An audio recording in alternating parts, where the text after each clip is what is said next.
Podcasting from Astrolab Studios, this is Continuum Drag, a weekly podcast where we revisit sci-fi, fantasy, and just plain weird shows that have faded from the collective consciousness and didn't quite make the impact that they intended.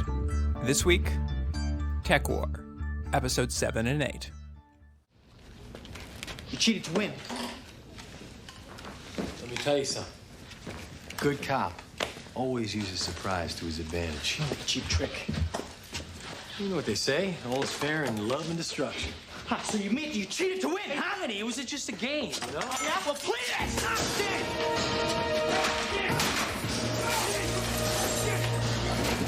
Stop!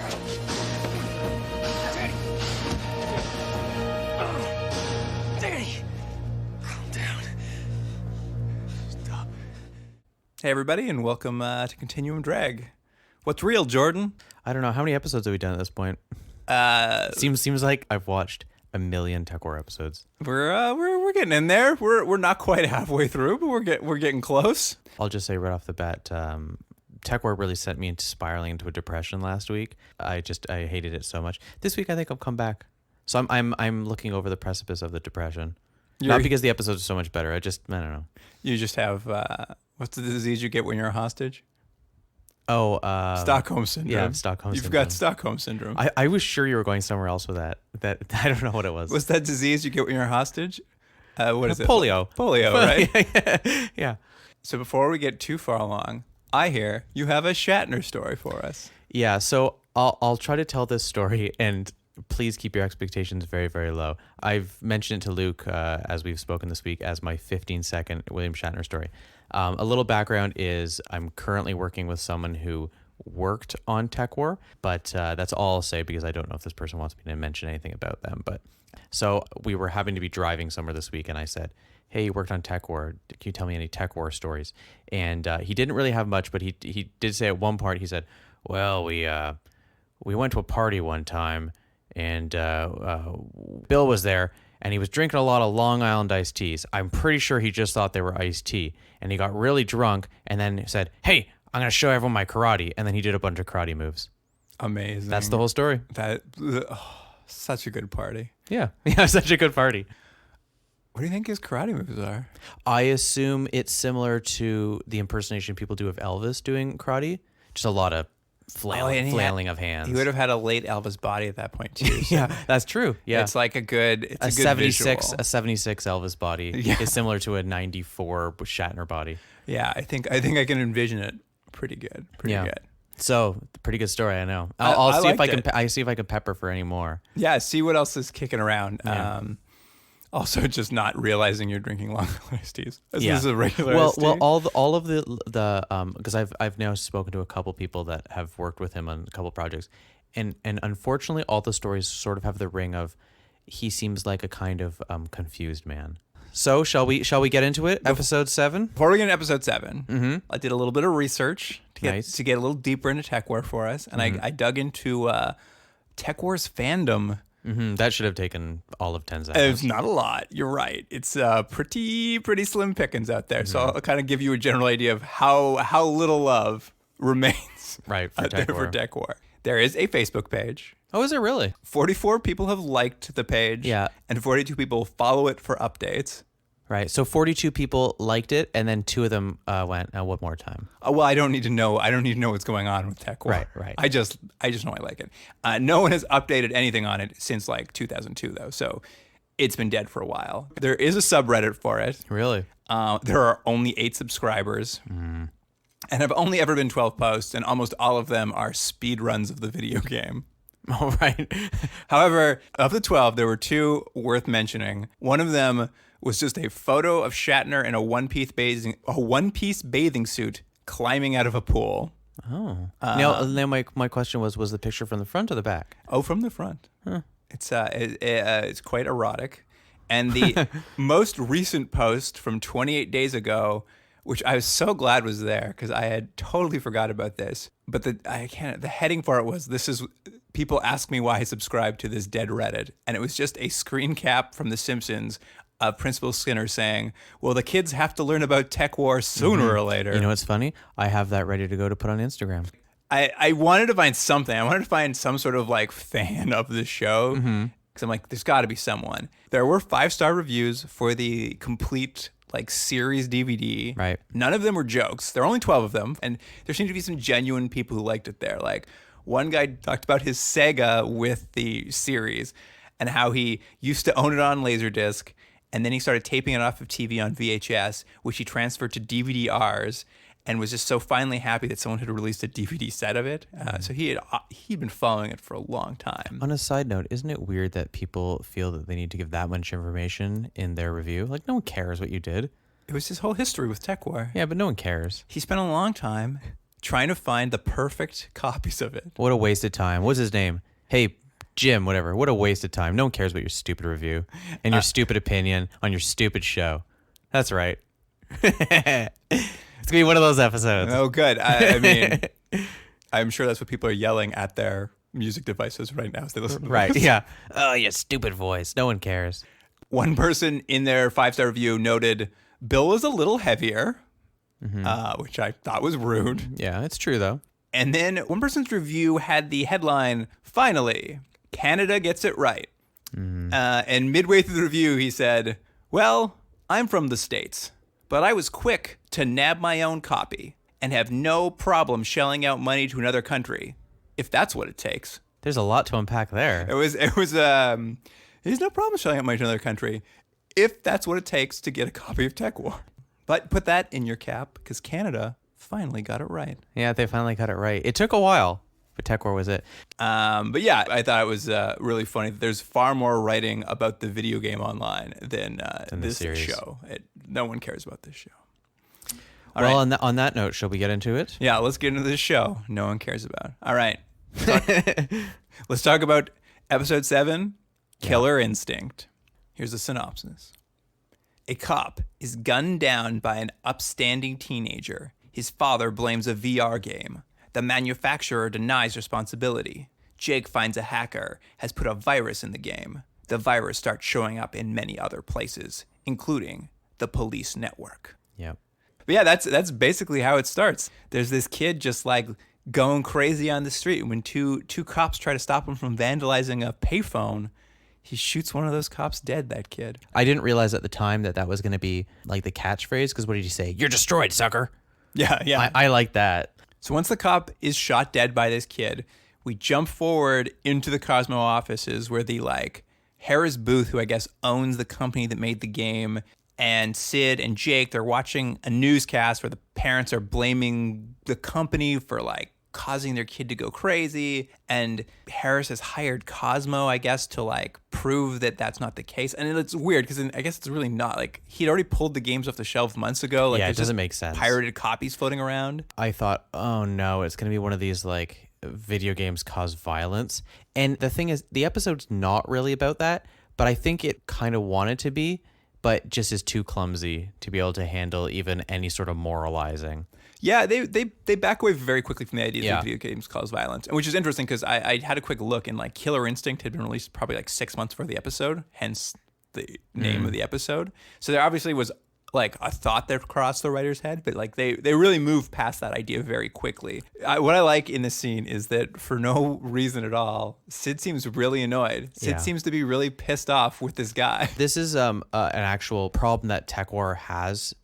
Inconsistencies of the characterization. So it's they just needed someone to be angry about bureaucrats for some reason. And so we'll just have Sid say that. It seemed out of character because let's recap. All we know about him is he likes donuts, he likes technology, and I don't know. And he's not good at jumping. He's not good at jumping. So it's where did this come from?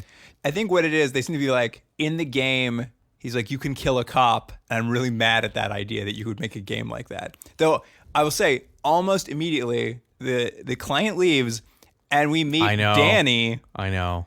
Jake's son. I wrote an all exclamation mark. But wait, Cardigan's son? This changes everything. I get that probably there's some back history for the movies and things that we're missing, but there's been no mention of a family ever ever. This is somewhat serialized in that we've seen that there are actually repercussions for some things. People might die or leave on these shows. But I'm assuming this kid's never going to show up again because... Also, only reason for Danny to show up is so Cardigan can have another partner that's not Sid. Which happens in every episode. Who's going to be the partner this time as Sid sits around eating donuts? And this time it's Danny, some little Weasley little punk who we don't know anything about. And he just shows up and suddenly he's in charge.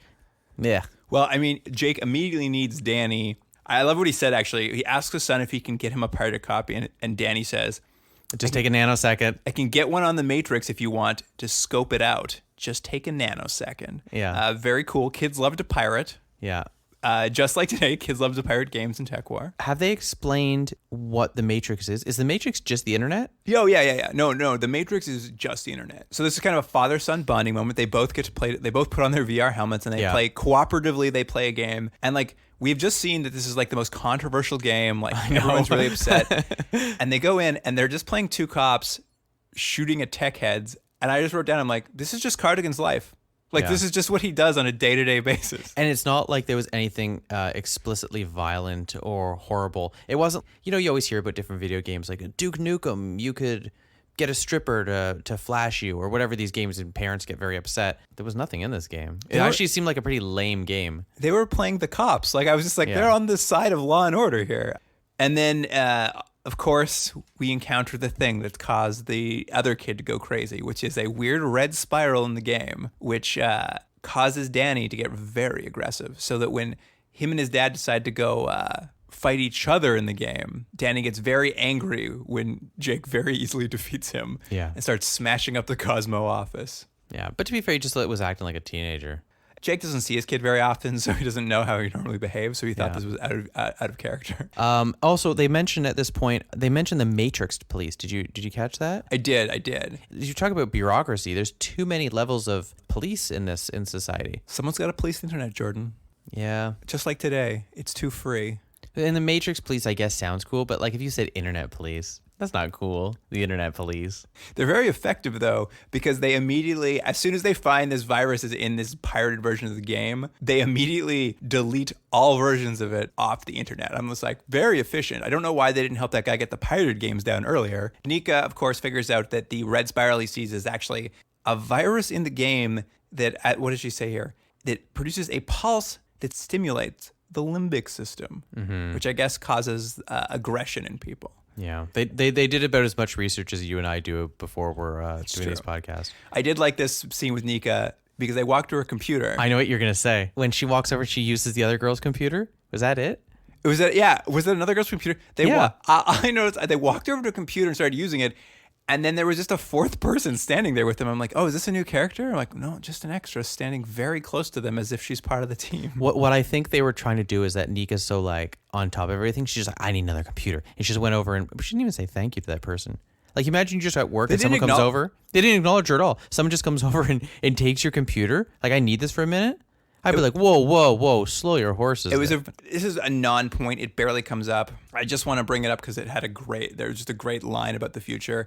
Nika's like, there's only 3 hackers who could do it, and none of them obviously have done it. She just mentions them. But one of them is from the People's Republic of Quebec. Here's what's funny, though. Okay, so in the future, Quebec has separated. And they're communists now. Yeah, but like, why they would just call themselves Quebec? Come on. No, China helped them. The People's Republic of China was the key ally. That's what they're implying? 100%. There's no way that China is going to help Quebec separate from Canada. It's the People's Republic of Quebec. Anyways, it made me laugh too. Red Quebec.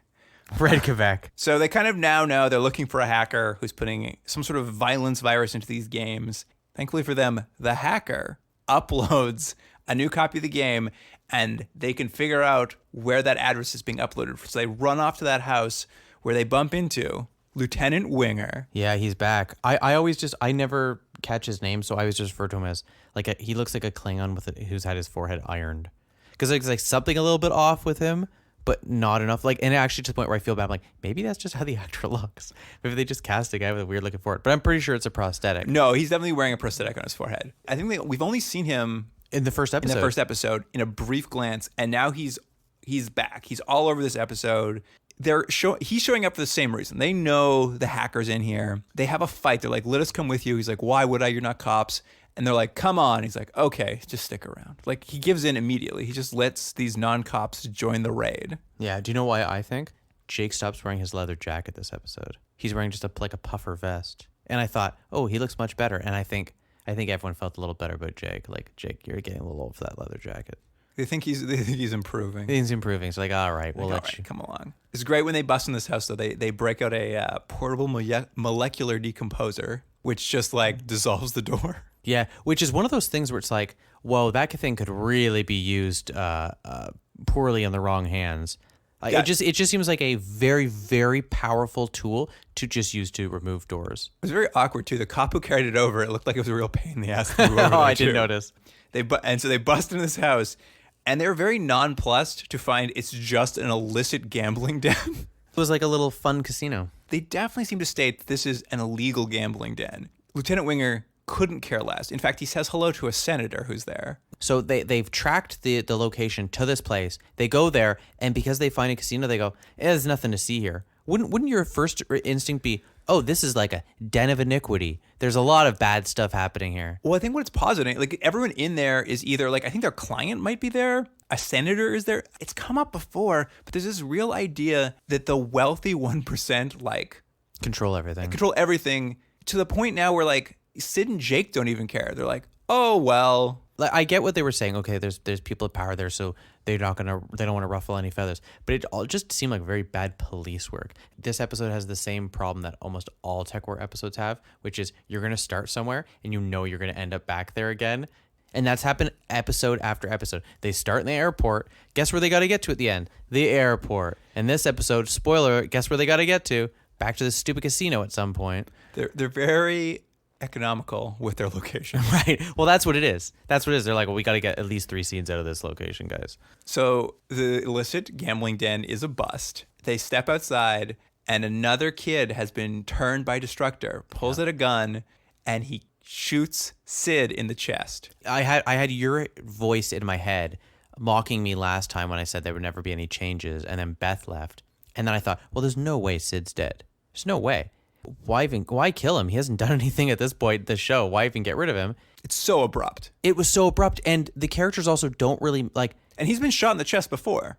Yeah, and he had a bulletproof vest. Yeah, but this time he's not wearing his bulletproof vest, and he's dead. And I kept thinking, oh well, they're not even talking about it. He must be in a hospital or something. But no, he's dead. No, they kill him right there. I honestly, Sid's at this dead. point, for this episode, I kept saying, I'm like, okay, so he's still in the VR from earlier, and right. I kept coming up with reasons Sid wasn't dead. Yeah, I did the same thing. I didn't want him to be dead. This show is like Game of Thrones in its ability to just like kill off a lead character, except there's no lead up. There's no even tension to it. Like Sid has basically been in one scene where he was a bit of a dick to their client, and they never dealt with it. And the next scene, you see him in, he's just getting shot to death. Like there are 3 people in the credits for this show: Jake, Sid, and Shatner. Shatner hasn't been in an episode for weeks at this point. Yeah. And now Sid is dead. Sid is killed off the show. Well, and the weird thing is that I really do think they just thought at one point it's better to have him have a new partner every episode, and it's weird to have Sid off on the corner, so let's just kill Sid. But it just seemed so weird the way it was done, and I actually wrote one note. I said Sid's death had such a little emotional effect on me that when Jake called Neek and she was crying, I actually have forgotten why. And the way it was done was just so dumb. No, I mean they killed Sid like he was an extra, like he had like a one-liner that they needed to kill. It was insane. The show is insane. The most creative thing this show does is find out ways to replace Sid, and now they've come up with the most drastic way, which is just kill him. But it gets us moving on, because you're right. Danny is now Jake's partner for the episode. Yeah.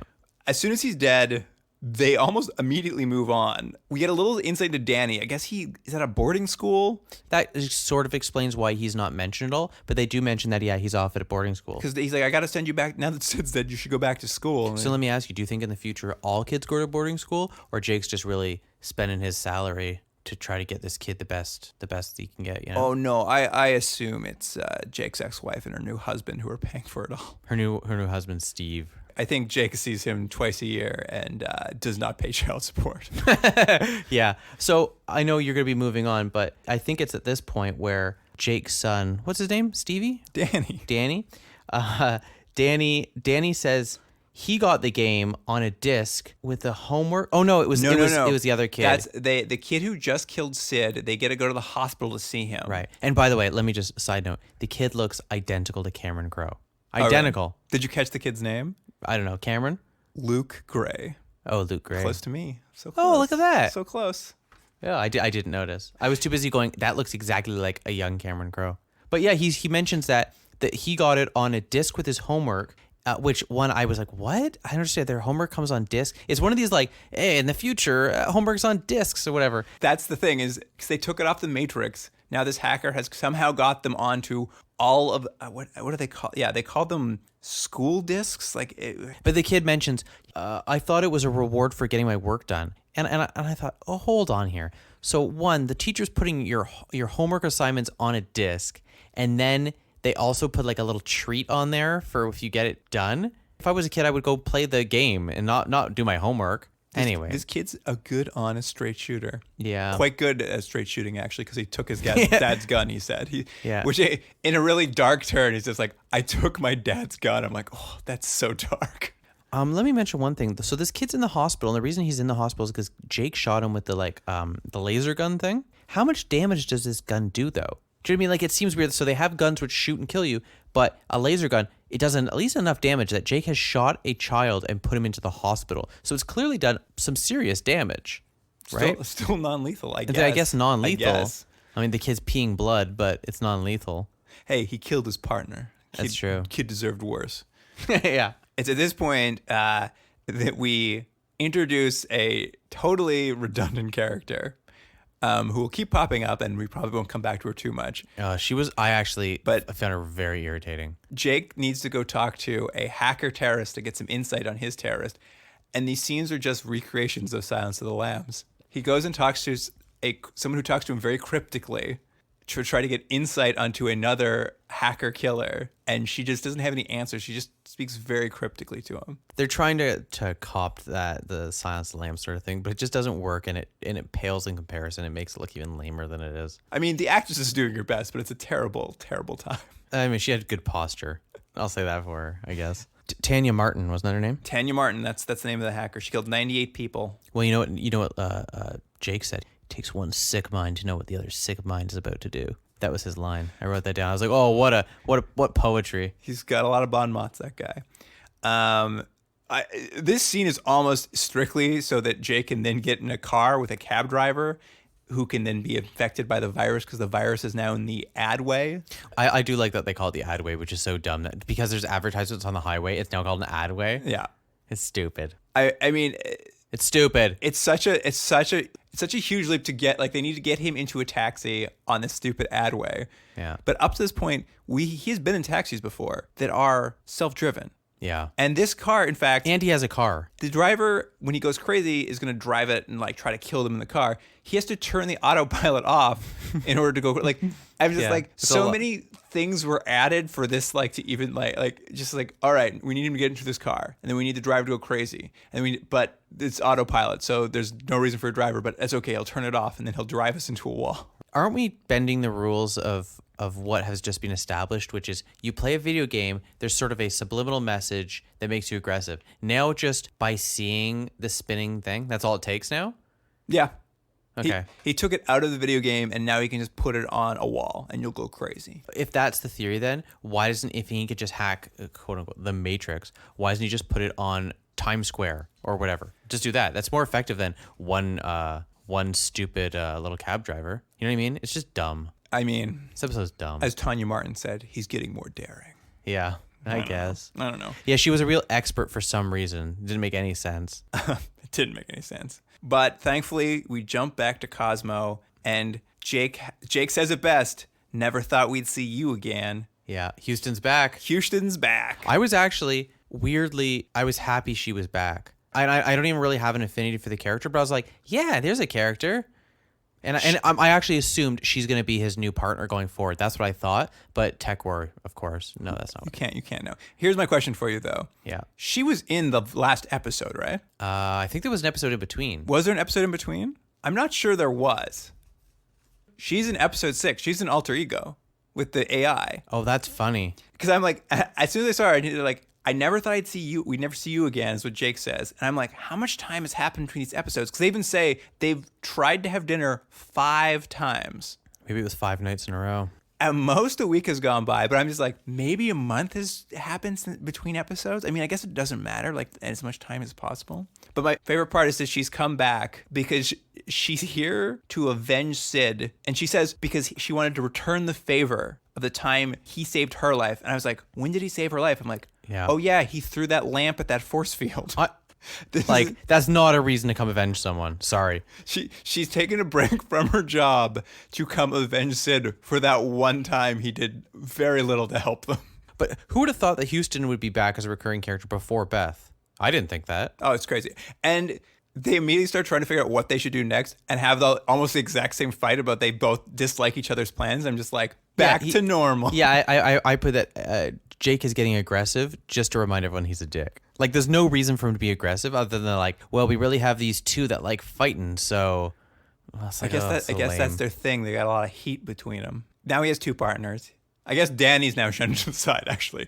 Danny's gone. Yeah, now that's right. Halfway through the episode, Houston steps in as his new sidekick. And still no Shatner. Oh, yeah. Still no Shatner. And from here, they finally decide, oh, maybe we should look at our client. Does he have any enemies? I kind of, at this point, I was like, oh, God, like, how long is this going to go? Well, I'll be honest with you. I'm making it sound like Houston and Jake had the idea. They didn't. He goes back to Tanya Martin again. Right. And she tells him, doesn't that guy have any enemies? And he's like, oh, that's an interesting idea. It does feel like he goes back at least 3 or 4 times. He goes back a lot. And the only reason he goes back is to drive the plot. Like, she just tells him, like, look at his enemies. This is the point where they go back to the gambling den because their client has an enemy by the name of Rock Murphy, who I guess they're enemies because they're gamblers. And like this guy lost a little bit of money to him one time. This whole thing is a very flimsy reason that this would all be happening. But they're like, let's go to the gambling den and arrest this guy. And as they're dragging him out of the gambling den, a cop in the car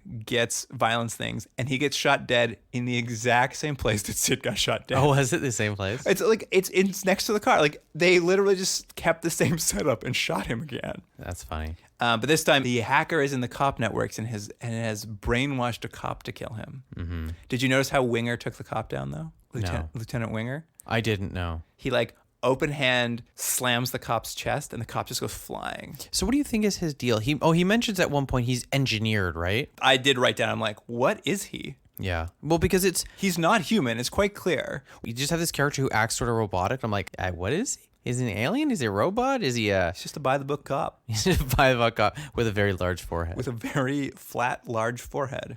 So their only suspect is dead once again, and obviously he's not the hacker because the hacker got him killed. Jake, once again out of ideas, returns to jail for another Silence of the Lambs scenes with Tanya Martin, which in this circumstance he realizes people who commit violence like to watch it happen. So they should look at surveillance cameras and see if he's hacked a surveillance camera. Oh, was that the leap of logic they did? I every time they went to Tanya in the cell, I was just like, this is pointless, and there's no reason for this dialogue, so I just tuned out. Yeah, that's basically it. Nika goes into the police surveillance network and waves her hands at some virtual reality things, and literally she raises her hand up and grabs me there, and she's like, I got his code. I'm like, oh, okay. Right. Maybe he sprayed his passwords all over the Matrix. Remember that in that previous episode? I do. Yeah. With this information, they now know exactly where he is. So Jake and Houston run off to his hideout in what is they cut from Cosmo to his hideout, and within 2 seconds they're sprayed with orange gas and just collapse. I know. They already showed to be in the game you needed to wear a VR headset, right? You're not wearing a VR headset. Or to go crazy, you need to at least to see this swirling thing. None of that happens. No, they're in headsets. No, they're not wearing headsets. Yeah, no, the gas knocks them out, and the hacker comes and puts headsets on them. No, he doesn't. He does. I thought they weren't even wearing headsets. No, because when they wake up, hold on, he has them at his mercy, and that's what he chooses. And to so do. he's like, you know what? This is so effective. I think I'll let them fight their way out. Yeah, he puts them in VR headsets, which they could just take off. Because they wake up and they're like in the game. And Right. And they're like, oh no. I'm just like, just take off your headset. Well, see, I just assumed the writing was so bad that they just went, oh, right now the smoke makes you go into the VR. No, they're. That's even dumber. He incapacitates them so he can put on VR headsets. They wake up in game, basically. They're running around chasing him, and he's just like a man in a spandex red suit or something. He doesn't even use the violence thing on them. Like, he doesn't use it on them. All he wants to do is see them fight. Yeah. Or, like, I guess people fight each other. That's the only thing he wants to get out of this. Yeah. So they fake fight for a while. And when you fake fight in the game, you fake fight in reality at the same time. That was another thing, because originally Jake and Danny aren't shooting anybody, or they're not really physically hitting each other. That's not true, actually. When Jake shot Danny and they take off the headsets, Danny's on the floor. Oh, Like, it's I was very just dangerous. I was just like, that's a very dangerous game, that when you get shot in game, you get knocked to the floor. But yes, they fight in game, which is happening in reality. And then they do take off the headsets, and like Jake pretends to choke Houston to death. Yeah. Which lures the bad guy out of his hiding place so he can see them like fighting. Here's the thing about that. I assumed, as dumb as his plan was to pretend to kill Houston and then go after the red suited guy. And when the guy has him, like, you know, they're gonna go mano a mano at each other, Houston would come from behind and grab the guy. That's what I thought. But that's not what happens at all. She pretends she's choked, and then she just lays there as Jake goes in by himself. Yeah, Jake just runs off, and then This is like, what was the point of that? the hacker is still in his red suit. It's just a hologram over him. He pulls this guy out, and the guy's just like, He's a nerd. he's a sniveling coward, and Jake just yells at him for a while, and that's the end of it. It wasn't the most boring episode, but I feel it was one of the episodes where I thought the whole episode was a mess. They didn't know what their actual idea was. They didn't know how to get from point A to point B. Everything just seemed kind of messy and lazy. I think it's the story of Tekwar, like a good seed of an idea with just like no plotting ability at all. Like the plots are just like perfunctory. Right. But it does get us to a beautiful closing scene. A wake for Sid Oh, yeah. over iced coffee. Over iced coffee. That Shatner doesn't even bother to attend. Yeah, I noticed that. But thankfully, Danny, Nika, Houston, and Jake. Nika, the best part, Danny and Houston, who we've never really seen before and don't really know him. But that's fine. They can come to the wake. They all do what Sid has always liked. Sid always thought a speech or a eulogy should never be more than 4 words. So they each give a eulogy for Sid. I've written them down. Do you want to hear them? Yeah, I do. Because then I wrote 2 of my own. Oh, good. Because I was going to do that. I was going to say Right. we should do our own. Yeah, but okay. So here we go. Danny's eulogy for Sid was liked gadgets and people. Mm-hmm. Nika, big man, big heart. Houston, miss that donut lover. which sounds like maybe like a slur. It's Hey, miss you, donut lover. It's like miss that donut lover. I'm like, hey, listen, don't have to bring up the fact he fucked those donuts that one time at his wake. And Jake's possibly the worst. Jake's was best of the best. It's Yeah. like that's the best you can do for your dead partner. So do you have one? I don't. Why don't you do one? Well, I thought of 2 while I was watching that scene, and Houston kind of stole from me, but my first was couldn't stop eating donuts. And then the one I actually like more, which I think is more true to the character of Sid, never had any lines. Those are both pretty good. Yeah. Can I come up with them off the top of my head? Bad writing killed Sid. Oh, that's good. I think that's a perfect way to end the episode. All right. Let's get into Tekwar. Episode 8, Chill Factor. There's got to be a way to override that program. We have another problem. I thought I told you to stay back. I told her not to. Unless you want to wear the lady's brain on your shirt, I suggest you give me the gun, partner.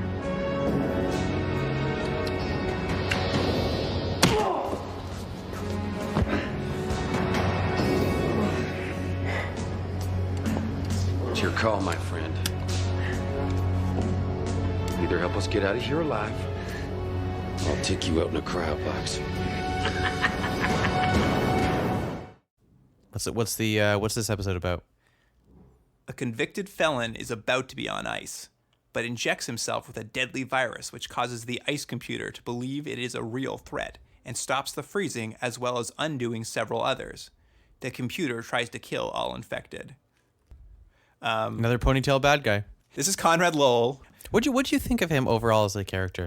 Didn't he seem like the actor was doing something? I don't know what it was. It was a little bit larger than life. I don't know how I felt about it. He was doing something. Like I couldn't put my finger on, like, he was a little bit southern. Yeah, that's what I thought. Like he was kind of trying to do a southern accent. I thought, well, that's odd, but maybe that's actually what his accent was. Yeah, I don't know. I felt like he was doing a character though. But yeah, not a very good character. As we come in, Conrad Lowell is being put into a freezer. There's another senator there. There's so many senators in this show. And the senator calls him, or thanks Jake for catching him because he's a ruthless bandit, which is the only explanation we get for him. We also actually learned that he's a security engineer who redesigned the freezer too. Yeah. I'm just like, did you guys not do any background checks on this guy when he like put in your security system? It's insane. But they're freezing him for whatever crimes he committed, and Jake is there because Jake gets to go to the freezer every time he catches a bad guy.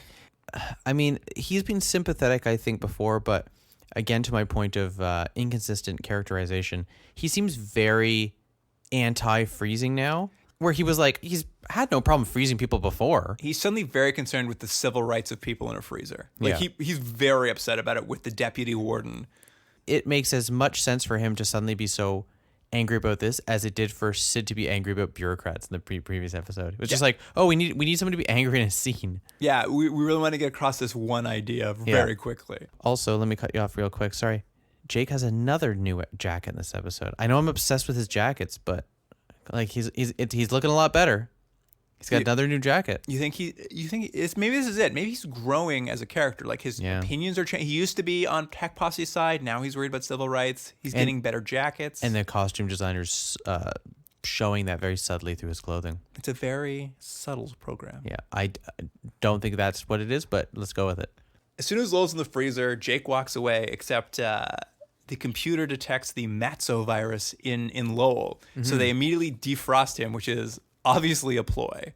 And he takes hostage the deputy warden and just some other guy who's there with the help of his inside man. And as the alarm's going off, Jake beats up a guard at the freezer. It made no sense. Because the guard says, oh, you need to evacuate. So Jake punches him in the face. I know. Can you imagine that? So like, does he do this when like a mall's closing? Like, sir, you're going to have to, mall's closing in 5 minutes. He just beats the person up. It made no sense. Yeah, the guy's like, there's an emergency, sir. You need to leave. Punches him in the face. And then he goes up to the computer, and the computer's like, oh, you have G7 clearance. I'll tell you anything you want. I'm just like, so you could have just gone back in. Like, you have clearance to be here. Also, why would he have clearance at this prison? He shouldn't have clearance at all. It doesn't make any sense. Preferred customer. If you're a detective and you go to a jail, you don't have any preferred. You don't have a clearance at a jail. It makes no sense. He's got a card. They stamp it every time he brings the freezer in. Once he gets 10, and he gets a free clearance. Right. This is not important. We don't need to talk about this, but at this point we go to credits, and this is the first credit sequence without Sid. So now the credits have two people. There's only two people in the credits for the show: Cardigan and Shatner, who hasn't been in it now. I don't even know how many episodes. It's been. I think it was maybe 5 or 6. About 3 or 4 was his last time he had shown up. I don't know. It's been so long since he's been in it, but like now there's only 2 credits for Cardigan and Shatner. His show is just insane. You know what's funny? I didn't notice that because I always skip through the credits because I hate the music so much that I skip through it. So I didn't notice that they had changed. And they don't, but it's not like they put Nika in or like someone else in to fill that spot. Right. It's just like 2 people now in the opening credits. Well, no one could fill Sid's spot. We come back and like the next, I feel like 10 minutes is just setting up all of the expendable characters in this show. Yeah. Because right now we've got Deputy Warden, some other guy who's a prison guard. We've got Conrad Lowell, the ruthless bandit who's running this escape. And then they dethaw 2 rando criminals, Atlas, who's in there for hijacking an aero shuttle and killing 5 people, who also has freezer dementia. Yeah, I know. He keeps seeing invisible cats everywhere. Yeah, he was probably my favorite part of the show. I think it was great. He's like a really big guy, just basically playing it like he's like a 6-year-old in a man's body. Yeah, I was pretty sure they weren't going to mention freezer burn because that was a whole big thing of the last time. But like now they don't. Doesn't come up. It. And they also unfreeze an assassin, a professional assassin named Iceman, I with know. huge blue face tattoos. Do you think it was coincidental that do you think he was going through and he's like, this guy's already named Iceman. He's frozen. That'll probably work. Yeah, it's good synergy. And the tattoos look terrible, by the way. At least one scene, you can see them running from the guy's sweat. Like, it's terrible. So those are the characters we introduce. We kind of have bad guys now holding the warden and this guard hostage, but Jake still needs a partner.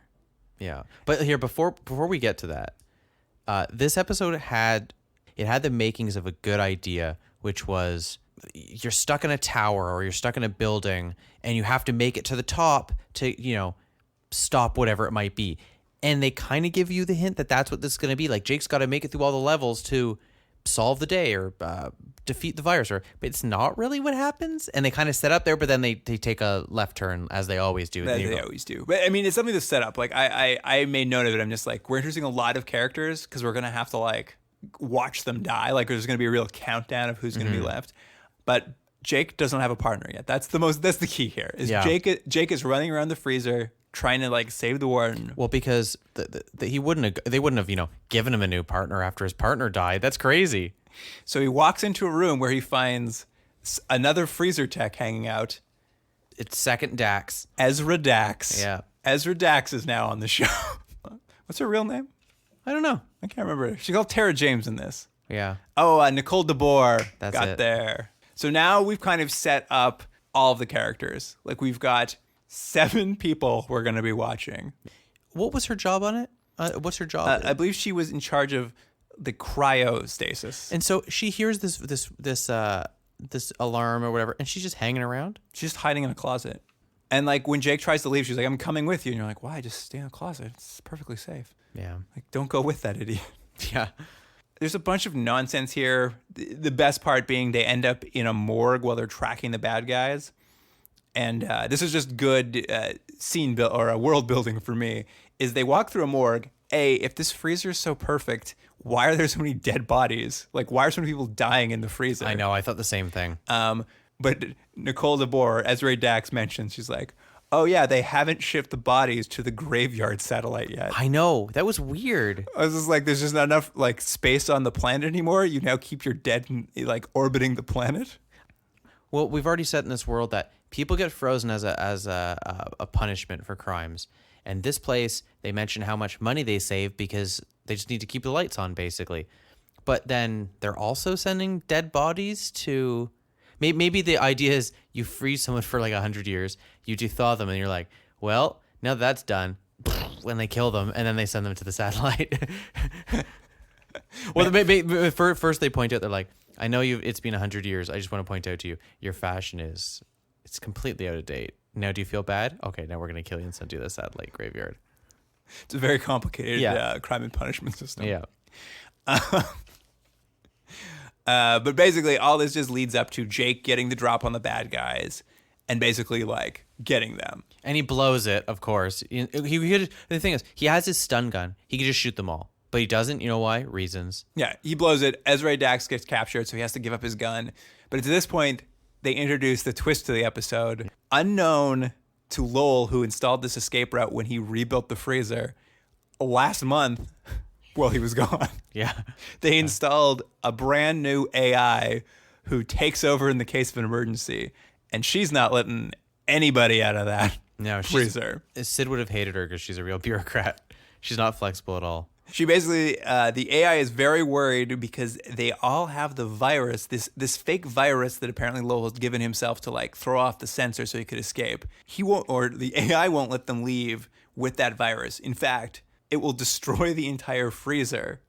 The actual idea of the Protector, that's what it's called, right? Yeah. Oh, yes. It's called the Protector. The Protector, it's actually a pretty decent idea for a failsafe, right? But the idea then that, oh, there's an issue, so I'm just going to destroy everything, that doesn't make sense at all. Like, that can't possibly be its response to everything. It's going to destroy the entire building if that's what it takes. If that's what it takes to get rid of the virus.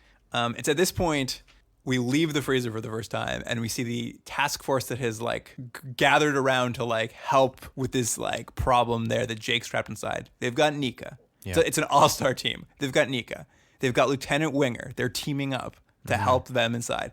And they have, at some point you had said there was going to be a new woman every week for Jake. Yeah. I actually think what it is there's a new bureaucrat every week, because there's a bureaucrat of the week who's just shown up. Right. And she's from the Department of Corrections, and she just is there to not be helpful at all turns. Right, because Jake's, as I said, he's a bit of a renegade. He's a rogue, and he doesn't want to have the man telling him how to do things. He's got a set of special skills, and he knows how to use them. Exactly. Yeah, and he also needs Nika to do most of the work for him. Yeah. So this dream team is set up outside to try to figure out how to get them out from the AI.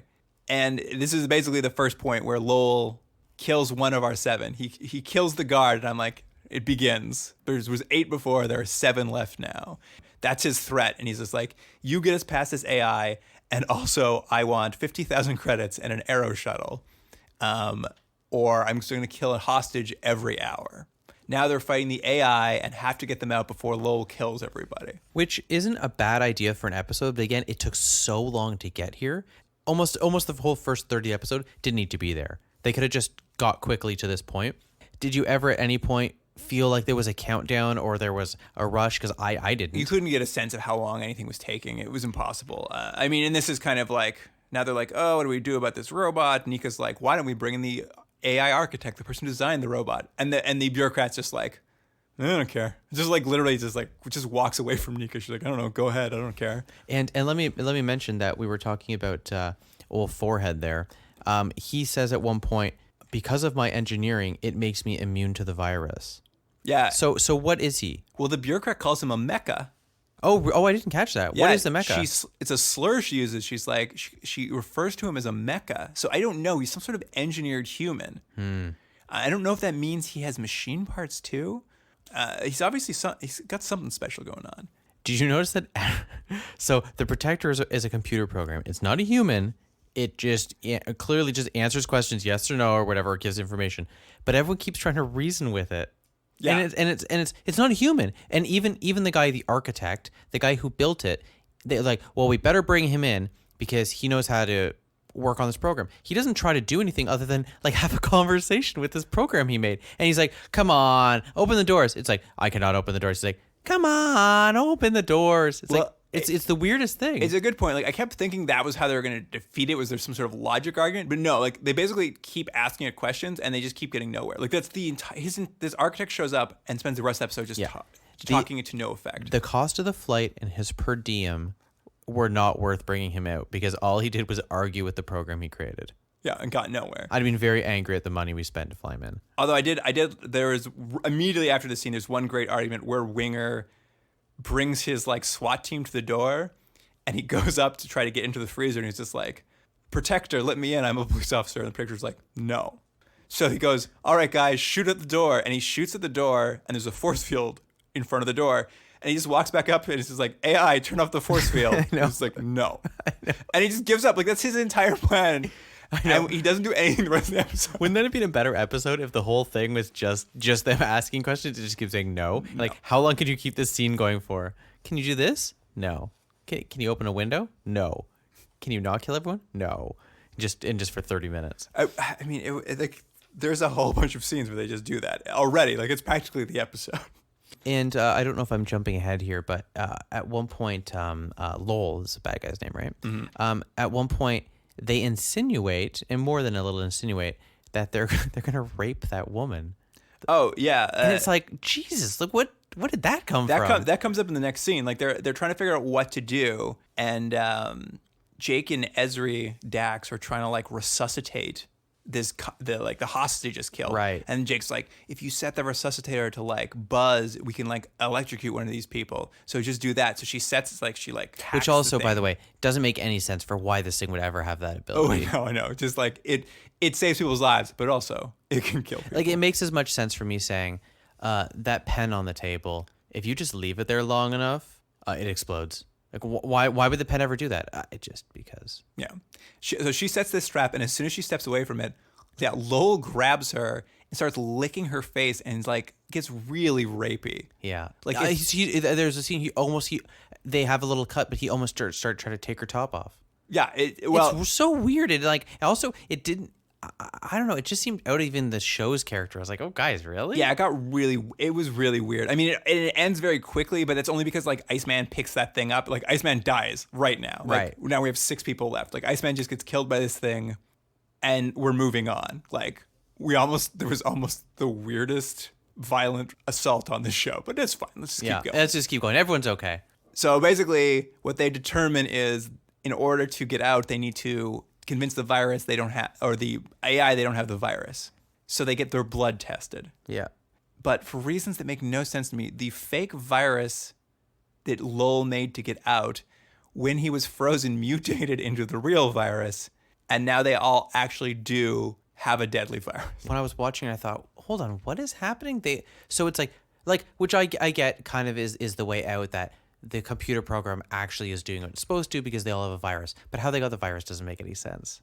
Oh yeah, apparently it's like airborne and super contagious. Right. Because like, Also, did they ever mention what the virus does to you? No. Because it'd be funny if there was like a side effect later on.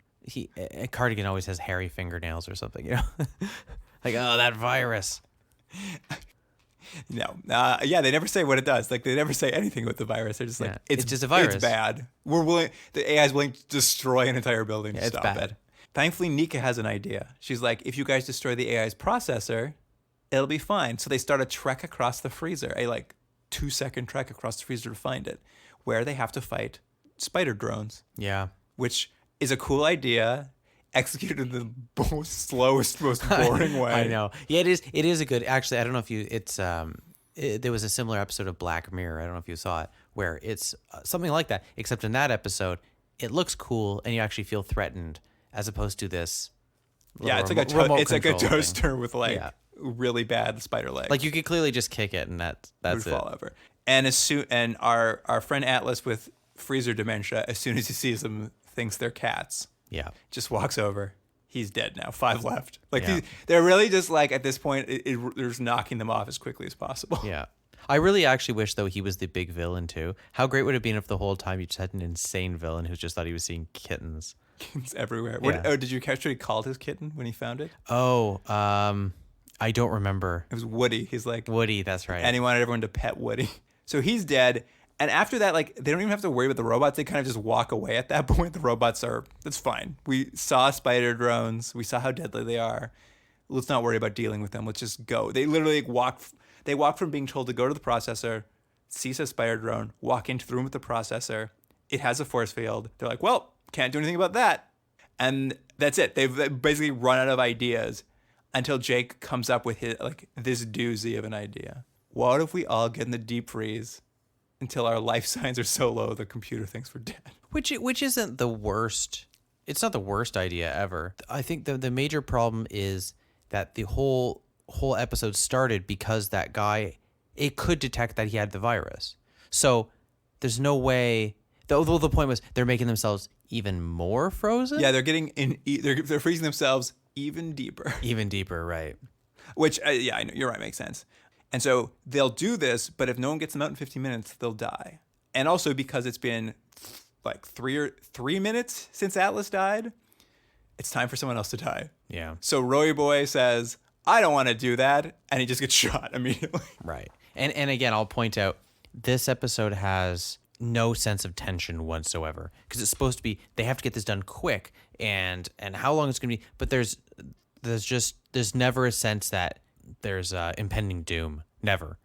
Not at all. I mean, this is it. Like, they get in the freezer, and we actually see something kind of cool. But they finally go back to the idea that like everyone in the freezer shares a nightmare. Yeah, but it was executed terribly. I know, but at least they revisited the idea. At least they went back to show us what exactly that meant. The only thing I liked about it was Two-Face showing up. Yeah. Well, I mean, they wake up in this nightmare freezer world, like, and there only 4 of them are sharing this dream. I know. The Warden, Ezra, Because Jake, of costs. That's why. and Lowell. But yeah, Two-Face is there threatening the Warden. It's kind of a cool scene. Arms are reaching out of walls and grabbing her. And It's not a cool scene. At which point, Jake is yelling, just, it's all in your mind. It's totally fine. And Two-Face, this like half burnt face, like criminal man, turns around and looks at Jake, and he turns into Sid. Yeah. At which point, Sid I believe says, "Have you forgot me already?" And I'm like, "Yeah, we've all forgotten you already." That's how little effort they put into your character. But again, it's like I get what they're doing. This sort, making him feel guilty. One, he didn't really do anything to cause Sid's death, so he really shouldn't feel guilty about it. But also, he literally just told the other person, "It's not real. It's all in your head." And then it happens to him, and he should just be, "It's not real. I'm not listening to this." Well, and also, how would that? Anyway, it doesn't matter. It's just dumb. Well, it's very silly. I mean, also, it's the most lines Sid has had in like 4 episodes. Yeah, it's we feel more emotion for Sid than we ever have. At which point, it just turns out that this Sid nightmare is really just Lowell, who's now Freddy Krueger, I guess. He's just turning into their worst nightmares. Yeah, because he's a skill he has apparently. Yes, to somehow control everyone's nightmare. At which point he turns into Danny and starts telling Jake he's a bad dad. Yeah, which to be fair, probably is true. But that really Jake just starts breaking down at that point, and it's not even like they've solved the problem. They don't find a way to get the upper hand on Lowell.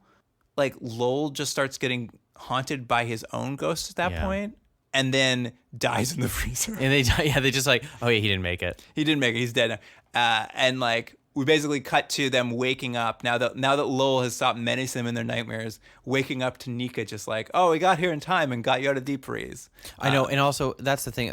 So feasibly, and I'm being a little picky here. Feasibly, they had, what did they say, 15 minutes, and she said they were in for 16 minutes. So theoretically, at about 10 minutes, she said we should probably get over there. Then was able to get over there very fast in a couple minutes, and it just timed it very well that at the end of 15 minutes, the doors opened to the facility so they could get in. Yeah, I guess as soon as they went into the freezer, the AI was like, well, all good now. Come on in, everybody. It pretty much wraps up there.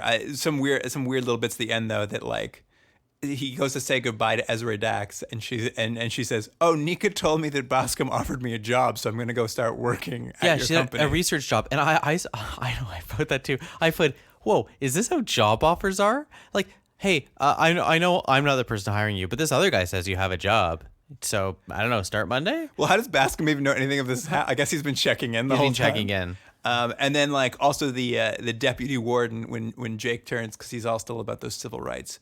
She's now sees his point, but she's going to stay and fix it from the inside. Or she said, "I value your input," and I felt like it was an innuendo. You thought they were going to hook up? Yeah, I thought they were going to hook up because it's classic Jake. There was no one else there to hook up with, so it makes sense.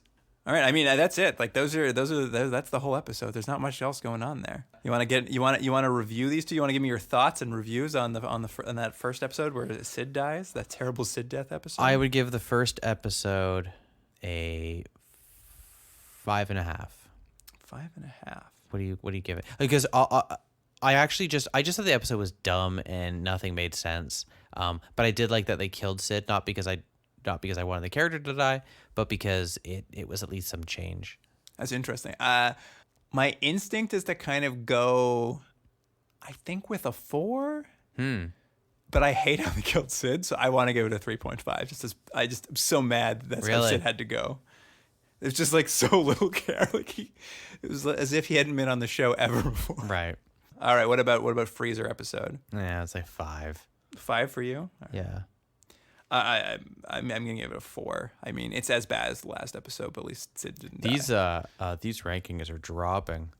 I mean, I don't know. These were not hot episodes for me. No, they good premise, but the actual how they play out are just so boring and so much. It's like people running to dead ends that don't elevate they're not ideas they have to revisit to solve the problem. They're just dead ends to make the episode go a little longer. Well, you're right, and I think the main thing is they're inherently boring. You're like, oh, this might have an interesting idea. No, it's just kind of boring, and they just spin their wheels for 20 minutes, and then there's 5 minutes of stuff happening. So, all right, and 2 more Tech Wars. So, real excited for the next ones, but so far, I already the show feels like it's getting a little long in the tooth, and it's only halfway through the season. We have reached episode 8. Do you know what that means, Jordan? Yeah, we got to check if we're using the escape pod. Let's see what's going on in the escape pod here. I'm just going to punch in some numbers, and let's see what the old average comes up to. Jordan, Tekwar is just barely hovering above minimum capacity. its average right now at 8 episodes for us Yeah. is 5.09. Oh, wow. It is like so close to the escape pod, but we're not quite there yet. We're going for another round of Tekwar, my friend. Yeah, I have a feeling it's not going to make unless something drastically turns around. Jake's improving. His jackets are getting better. Yeah, his jackets are getting better.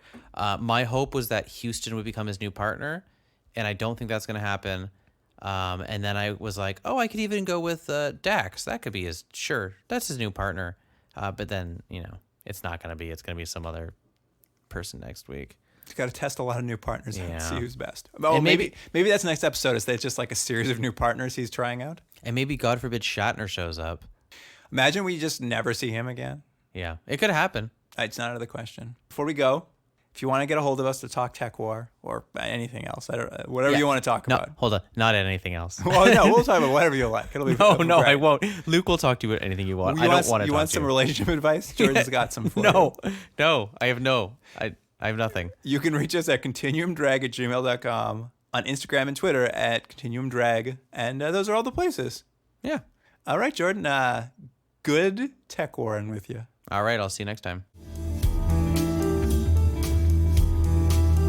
Continuum Drag is recorded at Astrolab Studios in Toronto, Ontario. Theme music by James Ruxedler. Produced by Jordan Delic and Luke Black. Special thanks to Adam Wheatner, Jeff Hanley, Emily Carter, and Dwayne Wright.